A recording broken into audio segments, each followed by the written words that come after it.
Hi అండి. నమస్తే. Welcome to SB stories. ఈరోజు నేను వినిపించబోయే నవల తీరని కోరికలు. రచన ఎర్ర గంగాభవాని గారు. చదువుతున్నది ధనలక్ష్మి. ఇక కథలోకి వెళితే, అమ్మ గౌరీ, ఈ పూల సజ్జ ఎలా తల్లి అన్న తాతయ్య కేక విన్న గౌరీ ఆత్రంగా దేవుడి గదిలోకి పరిగెత్తుకుని వెళ్ళి పూల సజ్జ అక్కడ పెడుతూ, తాతయ్య, మరే మన వాకిట్లో ఎవరో అబ్బాయి పడిపోయాడు, రా చూద్దువు గాని అంది. దేవుడి గదిలో పూజ చేయటం కోసమని కూర్చున్న రామనాథం గారు ఒక్క క్షణం సందేహించి, పర్వాలేదు, ఇంకా దీపం వెలిగించలేదు కదూ అనుకుంటూ, గౌరీ పదమ్మ వెళ్ళి చూద్దాం అన్నాడు. తాతయ్య చెయ్యి పట్టుకుని గౌరీ వీధి వాకిట్లోకి తీసుకువచ్చింది. అప్పటికే వేణు కాలిపొట్టన వేలుకు తగిలిన దెబ్బ నుండి రక్తం చిమ్ముతుంటే కాగితం ముక్కతో తుడిచి పారేస్తున్నాడు. తాతయ్య ఆదుర్దగా వేణును సమీపించి, ఏం నాయనా, ఏమైంది అన్నాడు. వేణు బాధగా తలెత్తి ఒక్కసారి తాతయ్యను చూచి మళ్ళీ తలదించుకుంటూ, స్కూల్కు టైం అయిపోతుందని తొందరగా నడిచి రావటంతో ఇక్కడ రాయి తన్నుకుని పడిపోయానండి అన్నాడు మెల్లగా. అలాగా, ఇంట్లోకి రా నాయనా, మందు వేసి కట్టు కడతాను అంటూ తాతయ్య వేణు చెయ్యి పట్టుకుని లేవదీశాడు. వేణు మెల్లగా లేచి కుంటుతూ నడుస్తూ పక్కనే ఉన్న పుస్తకాల సంచి అందుకోబోయాడు. అది చూసిన గౌరీ, ఆ సంచి నేను తీసుకువస్తాలే, నీవు తాతయ్యతో లోపలికి పద అని గౌరీ పుస్తకాల సంచి తీసి పట్టుకుని ఇంట్లోకి నడిచింది. వేణు భయపడుతూ తాతయ్యతో ఇంట్లోకి వెళ్ళాడు. తాతయ్య వేణును ఓ బల్ల మీద కూర్చోమని చెప్పి ఒక తెల్లని గుడ్డ తెచ్చి దెబ్బ తగిలిన చోట మందు వేసి కట్టుకట్టాడు. వేణు కుంటుతూ లేచి నిల్చున్నాడు. తాతయ్య వేణుని చూసి, ఎవరబ్బాయివు బాబు అడిగాడు. నేను కొత్తగా వచ్చిన డాక్టర్ గారి అబ్బాయినండి అన్నాడు.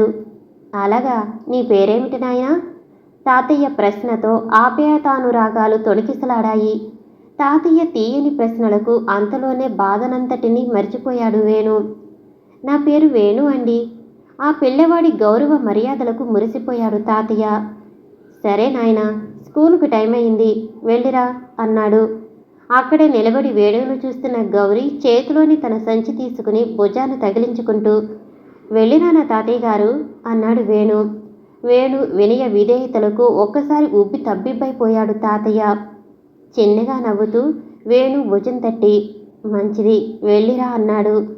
వేణు నవ్వుకుంటూ ఓసారి గౌరీ వైపు చూసి నడక సాగించాడు. అంతలోనే తాతయ్య పిలుపు విని వెనుతిరిగి చూశాడు. తాతయ్య దగ్గరకు వస్తూ, స్కూలు నుండి వచ్చేటప్పుడు ఓసారి నాకు కనిపించి వెళ్ళు బాబు, దెబ్బ మానకపోతే మళ్ళీ మందు వేస్తాను. అలాగేనండి అంటూ వేణు మరోసారి గౌరీని చూసి వెనుతిరిగాడు. ఆ అబ్బాయి కనుమరుగయ్యే వరకు చూసి పూజా గది వైపు నడక సాగించాడు తాతయ్య. అదేమిటమ్మా గౌరీ, అలా నిల్చుండిపోయావు? తనతోనే దేవుడి గదికి రాని గౌరీని చూసి ఆశ్చర్యంలో ప్రశ్నించాడు. తాతయ్య మెల్లిగా నడిచి తాతయ్య దగ్గరికి వెళ్ళిన గౌరీ అతని చేయి పట్టుకుని ఊగుతూ, తాతయ్య, నేను కూడా బడిలోకి వెళ్తాను అంది గోముగా తాతయ్య ముఖములోకి చూస్తూ. ఆ పిల్ల ఆలోచనలకు లోలోనే మురిసిపోయాడు తాతయ్య. అలాగే తల్లి, తప్పకుండా వెళుదువు గాని, మంచి రోజు చూసి పంపిస్తానులే. తాతయ్య సమాధానానికి పొంగిపోతూ గెంతులు వేసింది గౌరీ. తాతయ్య, ఆ అబ్బాయి సంచి చూడు ఎంత బావుందో, నాకు అలాంటి సంచే కొంటావా?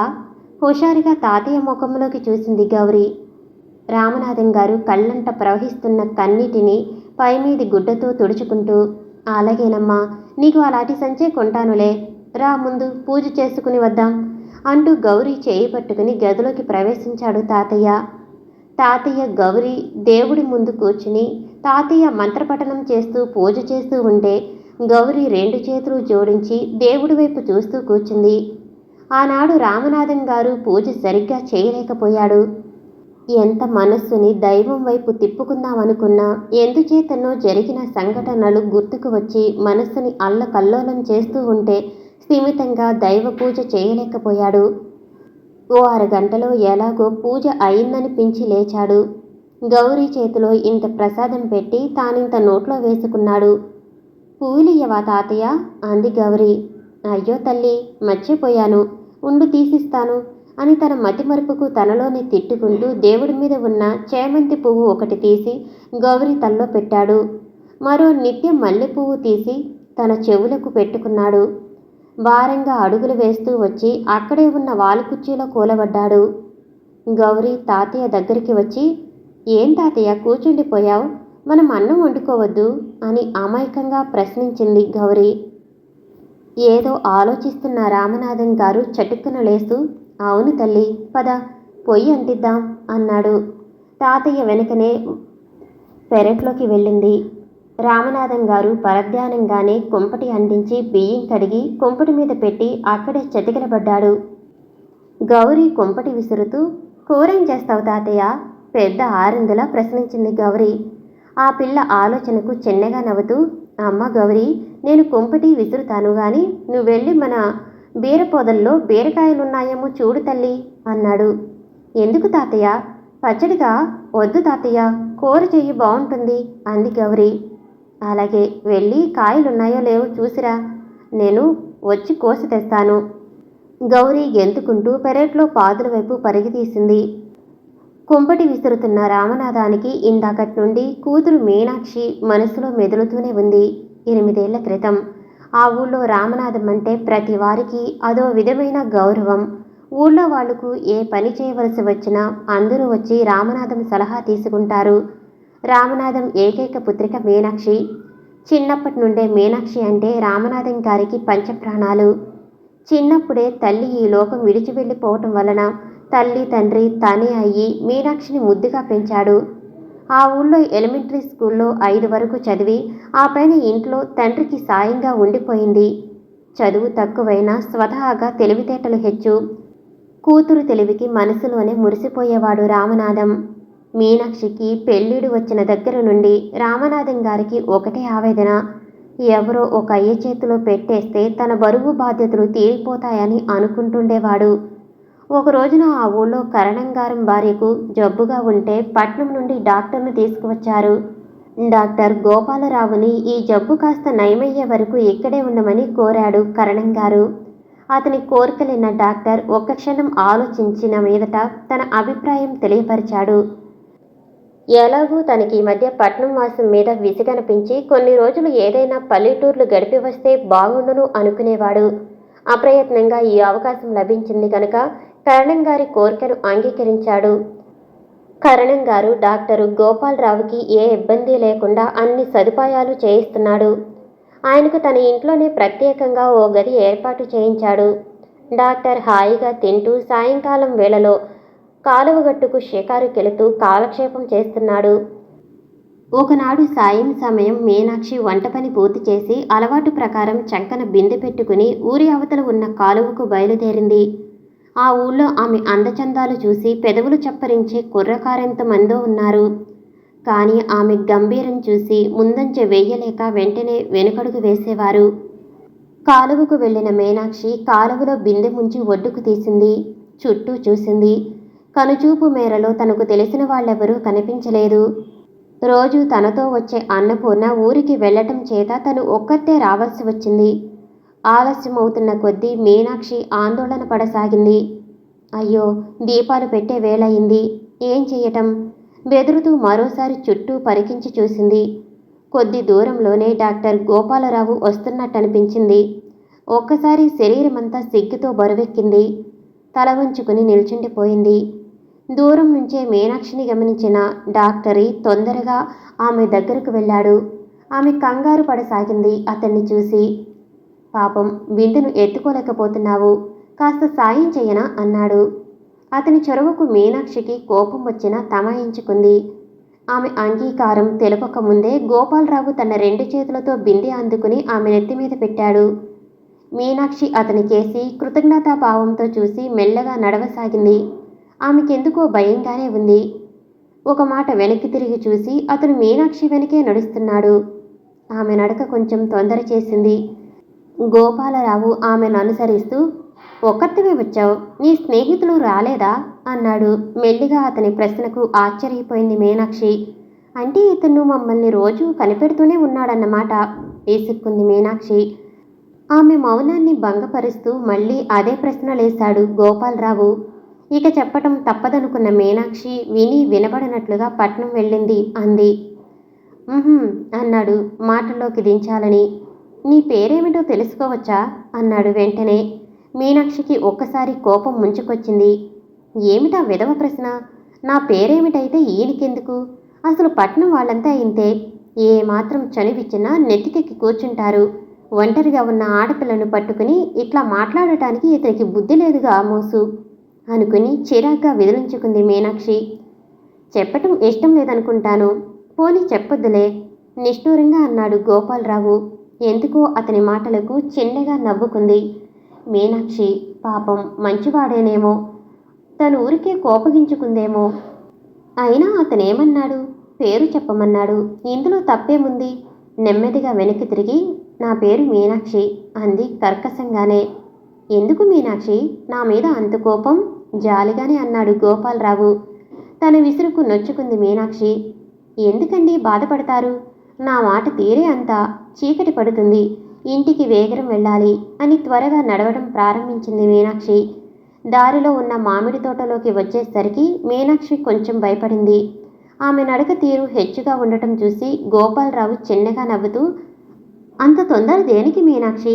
భయపడుకు, నీ వెంట నేనున్నాను అంటూ ఆమెకు మరీ దగ్గరగా నడవటం ప్రారంభించాడు. మీనాక్షికి అతని తీరు చూస్తుంటే నిజంగానే భయమేసింది. తామిద్దరూ ఇలా నడవటం ఊళ్ళో వాళ్ళెవరైనా చూస్తే ఏమనుకుంటారు? అయినా ఇతను ఈ ఊరు వచ్చి వారం రోజులైనా కాలేదుగా. ఊళ్ళో వాళ్ళంటే ఇతనికి భయం లేదు కామోసు. విన్న కరణం గారి లలిత చెప్పింది. మా ఇంట్లో ఉన్న డాక్టర్ గారు ఎంతో మంచివారే మీనాక్షి. ఎప్పుడు పుస్తకాలు చదువుకుంటూనో పాటలు పాడుకుంటూనో ఉంటాడు. అతను ఎంత బాగా పాడతాడనుకున్నావు? మనిషి కూడా అందంగానే ఉంటాడులే. ఆ ఖరీదైన బట్టలు, ఆ నల్ల కళ్ళద్దాలు, అబ్బా ఎంత బాగుంటాడో, చూస్తే నీకే తెలుస్తుంది అంది. అంత బాగుంటాడేమిటే మీ డాక్టరు? మరేమనుకున్నావు? అచ్చంగా సినిమాలో నాగేశ్వరరావులా ఉంటాడు అంటూ లలిత తనతో తాను పొంగిపోయింది. అసలు దాని స్వభావమే అంతా. ఏ మగాడైనా ఖరీదైన బట్టలు వేసుకుని షోక్గా నడిస్తే చాలు వాణ్ణి తెగ పొగిడేస్తుంది. అందుకే లలితను చూస్తే తనకు కోపం. మీనాక్షి ఆలోచనల నుండి తేరుకునేసరికి రామమందిరం దగ్గరకొచ్చింది. మీ ఇల్లెక్కడ మీనాక్షి? డాక్టర్ ప్రశ్నతో తుల్లిపడింది మీనాక్షి. ఇతనింకా తన వెంటే వస్తున్నాడేమిటి? కరణం గారింటికి అటువైపు దారి ఉంది కదా. ఇక్కడేనండి, ఈ వీధి చివరి ఇల్లు అంది తప్పక. నే వస్తానండి అని ఇంటికేసి వెళ్ళింది మీనాక్షి. రామనాథం గారు మీనాక్షిని చూసి, ఇంత ఆలస్యం అయ్యిందెమ్మా. ఆ కోనకు ఒక్కదానివే వెళ్ళావు కదా, చీకటి పడుతుంది కూడాను. ఊళ్ళో దొంగల భయం ఒకటి. నువ్వు వచ్చే వరకు నాకు భయంగానే ఉంది తల్లి. పర్వాలేదు నాన్న, బిందె ఎత్తేవాళ్ళు లేక కాస్త ఆలస్యమైంది. అయినా మన దగ్గరేముంది నాన్న దొంగలకు భయపడటానికి అంటూ సంధ్యదీపం వెలిగించింది మీనాక్షి. ఆ మరునాడు కూడా సాయంకాలం కాగానే వేగం పనితెమ్ములుకొని నిన్నటికన్నా ముందుగానే వెళ్ళింది. కాలువకు ఎందుచేతనో భయంగా చుట్టూ చూసి నీళ్లు బిందులోకి ముంచుకుంది. మిందె ఈడ్చుకు వెళ్ళి అక్కడే ఉన్న ఒక ఎత్తైన పలక మీద పెట్టి అక్కడి నుండి తల మీదకు ఎత్తుకుంది. అంతలోనే తన వెనుక నుండి ఎవరిదో నవ్వు వినిపించింది. భయంతో వెనక్కి తిరిగి చూసింది మీనాక్షి. డాక్టర్ గోపాలరావు నవ్వుతూ కనిపించాడు. మీనాక్షి కోపంగా అతన్ని చూసి గిరుక్కున తల తిప్పేసుకుంది. మీనాక్షి, కోపం వచ్చిందా? అమాయకంగా అన్నాడు. మీరెందుకు నవ్వుకుంటే మధ్య నాకెందుకు కోపం? విసురుగానే అంది మీనాక్షి. నేను ఎందుకు నవ్వుతున్నానో చెప్పమంటావా అంటూ చిలిపిగా ఆమె కళ్ళల్లోకి చూశాడు. చెప్పండి అంది తప్పక మీనాక్షి. గోపాలరావు హుషారుగా ఆమె ఎదుటికి వచ్చి, చూడు మీనాక్షి, ఈ సాయం సంధ్యలో ఈ నిర్మలమైన కాలువగట్టున నీవు నిల్చుని ఉంటే ఈ ప్రదేశానికి ఒక వింతైన శోభ కలిగింది. ఇంకా ఆ ఉదయించబోయే చంద్రుడు నీ అందానికి దాసోహం ఆపక తప్పదు అన్నాడు కొంటిగా. అతని కవిత్వానికి తనలో తనే నవ్వుకుంది మీనాక్షి. ముఖశుద్ధి కాదు మీనాక్షి, నిజంగానే చెబుతున్నాను. నీ అందం విలువ నీకు తెలీదు. ఇదే పట్నవాసమైతే నీ గురించి నీవు ఎంతో తెలుసుకునేదానివి. డాక్టర్ గారు కోపంగానే అంది మీనాక్షి.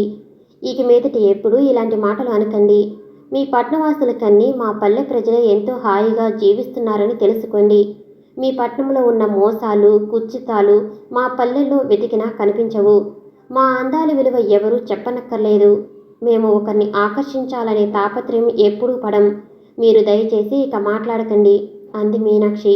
కోపంగా గోపాలరావు అందుకు అదో రకంగా నవ్వాడు. నీవు నా మాటల్ని తప్పుగా అర్థం చేసుకున్నావు మీనాక్షి. కేవలం నేను నీవు అందగత్తివేనని అనటం లేదు. నీ అందంతో పాటు నీ గుణగణాలు కూడా నన్ను మురిపింపచేస్తున్నాయి. మనసులో ఉన్న మాట దాచుకోలేక అనేశాను. అంతే, మరేం లేదు. నీవు ప్రతి విషయానికి ఇలా కోపగించుకుంటే ఎలా? నిన్ను చూస్తేనే నాకు భయమేస్తుంది అన్నాడు. అతని మాటలకు మీనాక్షి కొంచెం సర్దుకుంది. నా విషయంలో మీకు భయమెందుకు డాక్టర్ గారు? మీ పని మీరు చూసుకుని వెళ్ళండి. సాధ్యమైనంత వరకు నెమ్మదిగానే మాట్లాడింది. డాక్టర్ ఆమె శాంతానికి కొంచెం ధైర్యం తెచ్చుకున్నాడు. చూడు మీనాక్షి, నేను నాతో మాట్లాడింది మొదలు నా మనసు నీ మంచితనాన్నే పొగుడుతూ నీ గురించే ఆలోచిస్తుంది. ఈ పల్లెలో నాయంత అధైర్యం గలవాళ్ళు మగాళ్లలో లేరు. అందుకే నీవు నన్ను ఎంత అసహించుకున్నా నాకు కోపం రావటం లేదు. పైగా నీవంటే నా హృదయంలో ఎనలేని గౌరవభావాలు ఏర్పడ్డాయి. ఇందులో నా గొప్పతనమేమీ లేదు డాక్టర్ గారు. మీ మనసు మంచిదవటం మూలాన మీరు అలా అనుకుంటున్నారేమో. ఈ పల్లెలో అందరికీ నా గురించి బాగా తెలుసు. చీకటి పడుతుంది, ఇక నన్ను వెళ్ళనియ్యండి అంటూ మెల్లగా నడవబోయింది. నేను మాట చెప్పనా మీనాక్షి? అకస్మాత్తుగా ప్రశ్నించాడు డాక్టర్. మీనాక్షి ఆశ్చర్యంగా అతని వైపు చూసి, మంచి మాట అయితే నిరభ్యంతరంగా చెప్పొచ్చు అంది. డాక్టర్ సూటిగా ఆమె కళ్ళల్లోకి చూస్తూ, మంచో చెడో నాకు తెలియదు కానీ నిన్ను చూసింది మొదలు నా హృదయంలో నీ రూపమే మెదులుతూ నా చెవులకు నీ మాటలే వినిపిస్తున్నాయి. నా మనసును మరోవైపు తిప్పుకుందామనుకున్నా నాకు వశం కావటం లేదు. అనుక్షణం నీ ధ్యానంతోనే సరిపోతుంది. అందుకు కారణం ఏమిటో నాకు తెలియకుండా ఉంది. నేను ఏ పని మీద ఊరు వచ్చానో, ఏం పని చేస్తున్నానో నాకే తెలియకుండా ఉంది. ఒకానొక వ్యక్తి కోసం మనసు ఆనందంతో పరుగులు తీస్తుంటే చూస్తూ ఊరుకోవటం తప్ప ఏమీ చేయలేకపోతున్నాను. ఇది నా తప్పంటావా మీనాక్షి అన్నాడు డాక్టరు. అతని అతి చనువుకి, అతని ధోరణికి ఆమె కొంతసేపు మాట్లాడలేకపోయింది. చివరికి బదులు చెప్పకుండానే నడక ప్రారంభించింది. అంతవరకు ఆమె ఏం చెబుతుందోనని ఆశగా చూస్తున్న డాక్టర్ అంతలోనే నిరాశపడి, ఆగు మీనాక్షి, నా ప్రశ్నకు సమాధానం చెప్పకుండా వెళ్ళిపోతున్నావే? జాలిగా ఆమె వైపు చూశాడు. మీనాక్షి గిరుక్కున వెనక్కి తిరిగి తీక్షణంగా అతన్ని చూస్తూ, డాక్టర్ గారు, మీరు చదువుకున్నవారు, వివేకవంతులు. మీ చాతుర్యాన్నంతటినీ ఉపయోగించి నన్ను మోసం చేయటానికి ప్రయత్నించకండి. మీ అంత పెద్ద పట్టణాలలో తిరగకపోయినా, మీ అంత చదువు నాకు లేకపోయినా ఏ మనుషులు ఎలాంటి వారో నాకు తెలుసు. మనిషిని చూడటంతోనే మనసును గ్రహించవచ్చు. దయచేసి మీ తెలివితేటల్ని ఉపయోగించి నన్ను నీచ స్థితికి ఏడవకండి. మాకు మీలా ధనధాన్యాలు లేకపోయినా మాన ప్రాణాలు కాపాడుకునే హక్కుంది. పట్నం వాసులు పల్లెల్లో ప్రవేశించారంటే అమాయకులైన పల్లె ప్రజలను తమ వేషభాషలతో మోసగించటానికే చూస్తారు. వాళ్ళ సరదాల కోసం వాళ్ళ జీవితాలు బలిగా తీసుకుంటారు. మీరు మీలా స్వాతంత్ర్యం అంటూ విలాసాలకు, వినోదాలకు శీలాన్ని జార విడుచుకునే వీణులం కాము మేము. మీనాక్షి ఆ పిలుపుతో ఆ ప్రదేశమంతా దద్దరిల్లిపోయింది. ఎందుకు కేకలేస్తారు? ఇందులో అబద్ధమేమీ లేదు. మీనాక్షి కూడా కోపంగానే అంది. డాక్టర్ కొంత కోపాన్ని దిగమింగుకున్నాడు. అది కాదు మీనాక్షి, నీ ఊహలు కొంతవరకు నిజమే. అయినా నా విషయంలో నీవు పొరపడుతున్నావు. నీవనుకున్నంత నీచుణ్ణి కాను మీనాక్షి. నీవు అనవసరంగా నన్ను అపార్థం చేసుకుంటున్నావు. పట్నవాసులందరూ ఒక్కలాగే ఉంటారనే నీ అభిప్రాయం పొరపాటు మీనాక్షి. పట్నాల్లోనైనా పల్లెల్లో అయినా అందరూ మంచివాళ్ళుండరు, అందరూ చెడ్డవాళ్ళుండరు. కొందరు ఇలా ఉంటే మరికొందరు అలా ఉంటారు. ఇందులో పట్నాలు పల్లెలు అనే తారతమ్యం ఉండదు. అది ఒక్క మనుషుల్లోనే ఉంటుంది కానీ ఊళ్ళల్లో కాదు. నీవింత అమాయకులం అనుకున్న ఈ ఊరి ప్రజల్లోనే నేనంటే పడిచచ్చేవాళ్ళు ఎంతోమంది ఉన్నారు. ఆ కరణంగారి లలిత నేనంటే ప్రాణం పెడుతుంది. నాకు ఏది కావలసినా ఆమె స్వయంగానే చేసి పెడుతుంది. ఎన్నో రకాలుగా నన్ను కవ్విస్తుంది. ఆమె చేష్టలకు నాకు విసుగనిపిస్తుంది. ఒక్కసారి ఇక్కడి నుండి వెళ్ళిపోదామనిపిస్తుంది. కానీ మీనాక్షి, నా హృదయం చొరబడిన నువ్వు నన్ను వెళ్ళనీయకుండా చేస్తున్నావే. నేనా? ఆశ్చర్యంగా ప్రశ్నించింది. అవును, నువ్వే. నీ చురుకైన కళ్ళు, తీర్చిదిద్దినటువంటి నీ శరీర సౌష్ఠవము, అన్నిటినీ మించి నీకు శాగ్ర బుద్ధి నన్ను ఇక్కడి నుండి వెళ్ళనీయకుండా కట్టపడేస్తున్నాయి. మీనాక్షి పూర్తిగా శాంతిదేవతగా మారిపోయింది. అవన్నీ మీరు ఊహించుకున్న ఊహలే డాక్టర్ గారు. మీ గురించి నేనెప్పుడూ అలా ఆలోచించలేదు. నాకు అలాంటి విషయాలు తెలియదు కూడా. అనవసరంగా నన్ను నిందించకండి. నిజమే మీనాక్షి, నాకు ఇలాంటివి తెలియవు కనుకనే నేను ఎంతగా బాధపడవలసి వస్తుంది. లేకపోతే నన్ను తేలిగ్గానే అర్థం చేసుకునేదానివి. నాకు ఈ శ్రమ ఉండకపోను. నీ అమాయకత్వమే మరీ నన్ను వంగదీస్తుంది. ఏం చెయ్యను, నా మనసు నీ వశమైపోయింది. ఎంత కాదన్నా నేను నిన్ను మర్చిపోలేకపోతున్నాను. నీ చల్లని చూపు కోసం నా కళ్ళు ఎంతగానో నిరీక్షిస్తున్నాయి. నీ అమృతపూరితమైన పిలుపు కోసం నా హృదయం అనుక్షణము ఆరాటపడుతుంది. నన్ను క్షమించి నీ మృదువైన హస్తాలతో నన్ను దరిచేర్చుకో మీనాక్షి అంటూ ఆమెకు కొంచెం దగ్గరగా వచ్చి నిల్చున్నాడు. ఆగండి డాక్టర్ గారు, నన్ను కొంచెం సేపు ఆలోచించుకోనివ్వండి. నాకు ఈ విషయం సరిగా బోధపడకుండా ఉంది. మీ కవిత్వంతో నన్ను ఉక్కిరిబిక్కిరి చేయకండి. ఇవాళకి నన్ను వెళ్ళనీయండి అంది నిశ్చలంగా. సరే, అలాగే ఆలోచించుకో. ఏ విషయము రేపు ఇదే వేళకు ఇక్కడే తెలియచేయాలి. కానీ మీనాక్షి, ఒక్క విషయం జ్ఞాపకం ఉంచుకో. పట్నవాసులందరూ నీచులు కారు. వాళ్ళకి మానవత్వం ఉంది, ప్రేమాభిమానాలు తెలుసు, ఎదుటి వ్యక్తిని గౌరవించటం తెలుసు. నీ మనసులో ఉన్న దురభిప్రాయాన్ని తుడిచివేసుకుని సహృదయంతో నన్ను అర్థం చేసుకోవటానికి ప్రయత్నించు. నీ కోసం పరితపించిపోతున్న నన్ను నిరాశపరచకు.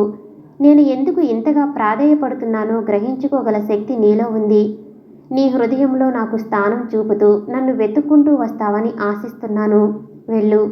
చివరి మాటలు గంభీరంగానే అన్నాడు డాక్టర్. మీనాక్షి అతన్ని చూసి మెల్లిగా కదిలింది. జరిగిన విషయాలు మనసుకు కల్లోలపరచగా బరువుగా అడుగులు వేసి ఇల్లు చేరింది. తండ్రి భోంచేశాక ఆ కంచంలోనే తను కూడా అన్నం పెట్టుకుని కూర్చుంది. కానీ ఎన్నడూ లేని ఆలోచనలు అదే పనిగా మదిలో మెదిలేసరికి ఒక్క ముద్ద కూడా నోటికి పోక కంచం దగ్గర నుండి లేచి వెళ్ళి చెయ్యి కడిగేసుకుంది. ఆ అన్నం తీసుకువెళ్ళి కుక్కకి పడేసింది. తొట్రపాటుగా వంటిల్లు సర్దేసి మంచం మీద వాలిపోయింది. ఎడతెగని ఆలోచనలు తలను చుట్టేశాయి. ఏమిటి ఈ డాక్టర్ ప్రవర్తన?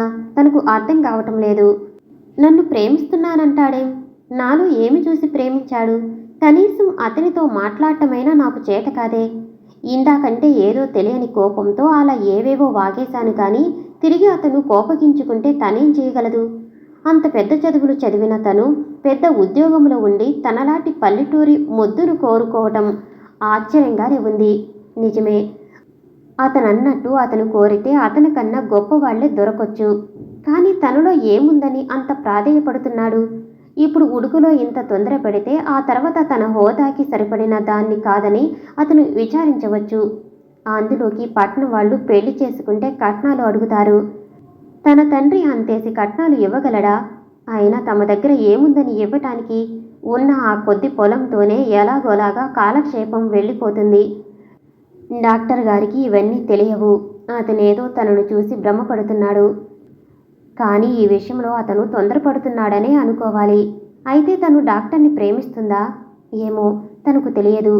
ఎందుచేతనో అంతలోనే మనసులో తీయని ఆలోచన బయలుదేరగా చిన్నగా నవ్వుకుని సిగ్గుతో కళ్ళు మూసుకుంది. ఆ రాత్రి ఇలాంటి ఆలోచనలతో గడిపివేసింది. ఆ మర్నాడు లేచింది మొదలుకొని ఎప్పుడు సాయంకాలం అవుతుందా అని ఎదురు తెన్నులు చూసింది. పగలంతా తీయని ఊహలతో గడిపేస్తే సాయంత్రం అయ్యేసరికి మనసులోకి ఏదో భయం ప్రవేశించింది. పనులు సగం పూర్తి చేసుకుని తడబడుతున్న అడుగులతో బిందె పట్టుకుని కాలువకు నడిచింది.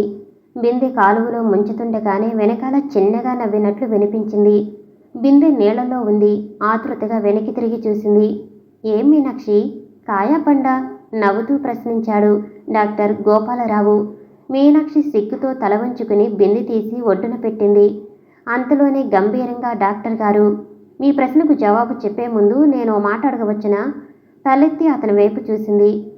డాక్టర్ అక్కడే ఉన్న పలక మీద కూర్చుంటూ, మీనాక్షి, అలా కూర్చుని నీ మనసులో ఉన్న సందేహమేమిటో త్వరగా చెప్పు అన్నాడు. మీనాక్షి మౌనంగానే తను నిల్చున్న చోట చిన్నరాయి ఉంటే దాని మీద కూర్చుంది. కాలువలోకి చూస్తూ, డాక్టర్ గారు, మీరు నన్ను ఏమి చూసి ప్రేమించారు? మీకు నాకు భూమికి ఆకాశానికి ఉన్నంత తేడా ఉంది. ఏ విషయంలోనూ మీకు నాకు జత కుదరదు. ఇలా అంటున్నానని మీకు కోపమొద్దు. మీ అంత హోదాలో ఉన్నవారు కనీసం మీతో మాట్లాడటమైనా చేతకాని నన్ను మీరు ప్రేమిస్తున్నారంటే నాకేం బోధపడకుండా ఉంది. నాలాంటి మొద్దుని కట్టుకుని మీరేం సుఖపడతారు? మీ అంతస్తుకు తగిన వారిని చూసుకుని ప్రేమిస్తే మీ జీవితం సౌఖ్యంగా ఉంటుంది. అంతేగాని మీకు మాకు ఎలా పొత్తు కుదురుతుంది చెప్పండి. చెప్పటం ఆపుచేసి అతని ముఖంలోకి పరిశీలనగా చూసింది మీనాక్షి. ఇంతేనా? ఇంకేమైనా అడగవలసింది ఉందా? సాలోచనగా ఆమె ముఖంలోకి చూశాడు డాక్టర్. ఆమె చిరునవ్వు నవ్వుతూ, ముందు ఈ మాటకు సమాధానం చెప్పండి అంది. ఏం చెప్పమంటావు మీనాక్షి? నా హృదయంలో నీవు ప్రవేశించాక నీవు తప్ప నాకు వేరే ప్రపంచమే కనిపించటం లేదు. నా పవిత్రమైన ప్రేమ ముందు నాకు వీటన్నిటితోనూ పనిలేదు. మీకు కావలసిందల్లా నీ హృదయంలో ఇంత చోటు. నీ పేదరికంతో, నీ చదువులేనితనంతో మీకు సంబంధం లేకుండా నాకు చదువుకోవాలని ఉంటే ఓ సంవత్సరంలో నిన్ను విద్యావంతురాలని చేయగలను. అందుగురించి నీవు సంకోచించవలసిన పని లేదు. నీవన్నట్టు నేను కోరితే నాతో సరితూగిన వాళ్ళు దొరకవచ్చు. కానీ నాకు ఆ ఆశ లేదు. ఇన్ని మాటలెందుకు మీనాక్షి? నీ అభిప్రాయం ఏమిటో సూటిగా చెబితే సంతోషిస్తాను. ఆశగా ఆమె కళ్ళల్లోకి చూశాడు. మీరు ఎలాంటి పరిస్థితుల్లోనూ నన్ను అవమానించకుండా ఉంటే నాకు కావాల్సిందేముంది? మీనాక్షి, నా యందు నీకు నమ్మకం లేదా? నా ప్రేమను శంకిస్తున్నావా? నిన్ను అవమానపరిచేటంతటి వాణ్ణి కాను మీనాక్షి. నీ మనసులో లేనిపోని అపోహలకు తాపివ్వను. నీ మనసును కష్టపెట్టను. ఎందుచేతనో నీవు ఎన్ని విధాలా అవమానిస్తున్నా నిన్ను నీ మనసులో నుండి తొలగించలేకపోతున్నాను. నన్ను నమ్ము మీనాక్షి, నన్ను నమ్ము. కళ్ళల్లో నీళ్లు తిరుగుతుండగా ఆగిపోయాడు డాక్టర్. డాక్టర్ గారు, కలవరపడింది మీనాక్షి. మీ మనస్సును బాధ పెట్టానా? మన్నించండి డాక్టర్ గారు. సున్నితమంటే ఏమిటో తెలియని మొండిదాన్ని. మీరిలా బాధపడవద్దు. తనను తనే లోపల నిందించుకుంది. డాక్టర్ జేబురుమాలతో కళ్ళు తుడుచుకుంటూ చిన్నగా నవ్వుతూ, పర్వాలేదు మీనాక్షి. మీ మనసు బాధపడినా మీకు లెక్కలేదు. కానీ నీ మనసు బాధపడితే నేను చూడలేను. నీకు నీ యందు ఇష్టం లేకపోతే సూటిగా చెప్పు మీనాక్షి. నిన్ను అనవసరంగా బలవంతం చేయటం నాకు ఇష్టం లేదు. నిన్ను ఆశించిన నీ హృదయం అంటావా? ఏం చేయటం? ఎలాగోలాగా జీవితాంతము నిన్ను తలుచుకుంటూ గడిపేస్తాను. అదే కాక ప్రేమంటే మనసు దానంతటా అది కలిసిపోవాలి. కానీ ఒకరి బలవంతం ఎప్పుడూ పనిచేయదు. ప్రేమంటే ఏమిటో, పెళ్ళంటే ఏమిటో తెలియని పసిదానివేం కాదు. ఇంకా నేను విడమరిచి చెప్పటానికి అసలు నీ గురించే నేను ఇక్కడి నుండి పోవలసి వస్తుంది. మీ హృదయం విప్పి ఏ విషయము చెప్పినా సంతోషిస్తాను. ఇంతగా నిన్ను ఆశించిన నన్ను నిరాశపరచకు మీనాక్షి. చివరి మాటలు పూడుకుపోయిన గొంతుతో అన్నాడు. అతన్ని చూస్తున్న కొలది మీనాక్షికి అతని మీద జాలి కలిగింది. పక్కకు చూస్తూ కొంతసేపు సంతరించింది. నిజమే, అతనున్నట్లు పట్నంలో మసలిన వాళ్ళందరూ నీతిలేని వాళ్ళని అనుకోవటం పొరపాటుగానే కనిపిస్తుంది. ఎవరి మాటలు ఎలా ఉన్నా తను మంచివాడులాగానే కనిపిస్తున్నాడు. తను ఎంత కాదంటున్నా నేనే కావాలని పట్టుకు ప్రాకులాడటంతో తన మీద అతనికి మంచి అభిప్రాయమే ఉన్నట్టుంది. అదీ కాక ఇదివరకు ఎవరైనా ఏమైనా అంటే కోపంతో బుసలు కొట్టే తన మనసు ఈనాడు ఇతను ఎన్ని మాటలంటున్నా ఎందుకు మెత్తబడుతుంది? నిజంగా తన మనసు తనను కోరుతుందా? ఇందులో ఎలాంటి మోసమూ లేదా? అలాంటి మోసగాడుగా కనిపించటం లేదు. అలాంటి వాడైతే తనను ఏదో విధంగా తనను చేజిక్కించుకోవటానికే ప్రయత్నించేవాడు. వట్టిన తను అతన్ని అనుమానిస్తుంది. అతను హృదయం విప్పి ఎంతగా చెబుతున్నప్పుడు తను కాదనటం ఏం బాగుంటుంది పాపం. అతను ఎంతగా మనసు కష్టం చేసుకున్నాడో. తల తిప్పి చిరునవ్వుతో అతన్ని చూసింది మీనాక్షి. ఆమె చూపును కొంతవరకు అర్థం చేసుకున్నాడు డాక్టర్. ఆమె చూపుతో తన చూపుని కలిపాడు. ఒక్క క్షణం ఆ 4 కళ్ళు ఏవేవో మోగగా మాట్లాడుకున్నాయి. అంతే. చటుక్కున తన 2 చేతుల్లో ముఖం దాచేసుకుంది మీనాక్షి సిగ్గుతో. శరీరమంతా కుంచుకుపోయింది. మెల్లిగా లేచి ఆమె దగ్గరకు వచ్చిన డాక్టర్ ఆమె చేతులను ముఖం నుండి తప్పిస్తూ ఆమె కళ్ళల్లో దేనికోసమో వెతుకుతూ, మీనాక్షి అన్నాడు మెల్లగా, ఏదో రహస్యం చెబుతున్నట్టు. అతని స్పర్శకు మీనాక్షి శరీరం ఏదో తెలియని అనుభూతితో పులకరించిపోయింది. బరువుగా కనురెప్పులు ఎత్తుతూ, డాక్టర్, నా హృదయాన్ని మీకు సమర్పించుకోవటంతో తప్పులేదనుకుంటున్నాను మత్తుగా పలికింది. మీనాక్షి, అలా ఎన్నడూ అనుకోకు. నా హృదయపీఠంపై నిన్ను పవిత్రంగా ప్రతిష్ఠించుకున్నాను. దాన్ని తప్పించటం ఎవరికీ శక్యం కాదు అంటూ ఆమె పక్కన కూర్చుని ఆమెను తన హృదయానికి హత్తుకున్నాడు. ఆ తెలియని స్పర్శకు మీనాక్షి ఆనందసాగరంలో మునిగి తేలుతూ అతని గుండెల్లో తలదాచుకుంది. అలా ఇద్దరూ ఒక్క క్షణం మైమరుపుగా ఉండిపోయారు. ఆ మత్తులో నుండి తొలిసారిగా మేల్కొన్న మీనాక్షి అతని హృదయం మీద నుండి తప్పుకుంటూ, ఆలస్యమైంది, నేను వెళ్ళవచ్చునా అంది మెల్లగా. అతను ఆమె చెయ్యి పట్టుకుని మృదువుగా నొక్కుతూ, అప్పుడే వెళతావా మీనాక్షి? ఇంకాస్త సేపు పోనియ్యి, ఇద్దరం కలిసే వెళదాం. మీనాక్షికి ఉందామని ఉన్నా తాము ఇలా ఉండటం ఎవరైనా చూస్తారేమోనని భయపడింది.